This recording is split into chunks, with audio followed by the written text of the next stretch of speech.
আওয়ামী লীগকে পূর্ণাঙ্গভাবে নিষিদ্ধ, জুলাই সনদ ঘোষণা ও আহতদের সুচিকিৎসার দাবিতে শাহবাগ ব্লক করেছে জুলাই গণ অভ্যুত্থানে আহতরা। সকাল থেকেই সবগুলো রাস্তার মুখে ব্যারিকেড দিয়ে তারা এই ব্লক কর্মসূচি করছে। এতে শাহবাগ মোড় দিয়ে যানবাহন চলাচল বন্ধ রয়েছে। তারা জানায়, সরকার তাদের দাবি মেনে না নেওয়া পর্যন্ত তারা শাহবাগ ছাড়বেন না। এছাড়া আওয়ামী লীগ নেতাদের বিএনপিতে নেয়ার রুহুল কবির রিজভীর বক্তব্যের প্রতিবাদ জানায় তারা।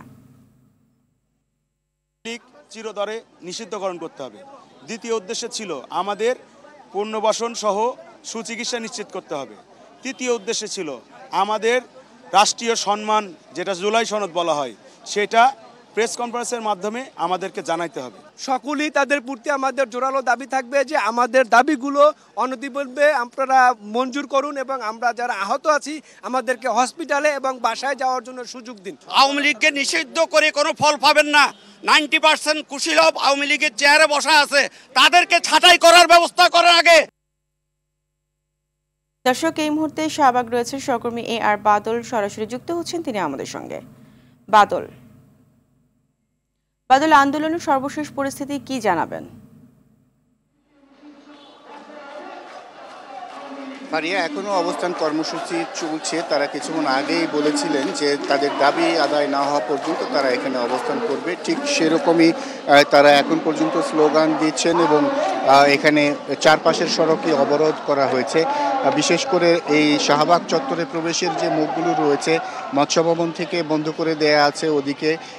এছাড়া এলিফ্যান্ট রোড এবং কাউরান বাজার থেকে আসা ঢাকা মেডিকেলে যাওয়ার পথে সবগুলো মোড়ই এখন পর্যন্ত বন্ধ করে রাখা হয়েছে। রেখেই তারা আসলে এখানে আন্দোলন করছেন। আমরা একটু দেখাতে চাই যে তারা স্লোগান দিচ্ছেন এবং মঞ্চ তৈরি করেছেন এই শাহবাগ মোড়েই।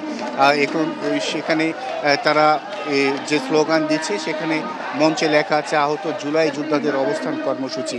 যতক্ষণ পর্যন্ত তাদের এই 3 দফা দাবি না মানা হবে ততক্ষণ পর্যন্ত তারা এই অবস্থান কর্মসূচি চালিয়ে যাবে। আপনি জানেন যে গতকালই সরকারের পক্ষ থেকে আওয়ামী লীগের সকল রাজনৈতিক কার্যক্রম বন্ধ ঘোষণা করেছে, কিন্তু তাদের দাবি যে শুধু কার্যক্রম বন্ধ ঘোষণা নয়, তাদেরকে পূর্ণাঙ্গভাবে নির্বাচন কমিশনে তাদের সনদ বাতিল করতে হবে এবং দলকে চিরতরের জন্য নিষিদ্ধ করতে হবে, সেরকমটি তারা দাবি জানিয়েছেন। এখন পর্যন্ত এখানে অনেকেই অবস্থান করছেন এবং তারা স্লোগান দিচ্ছেন।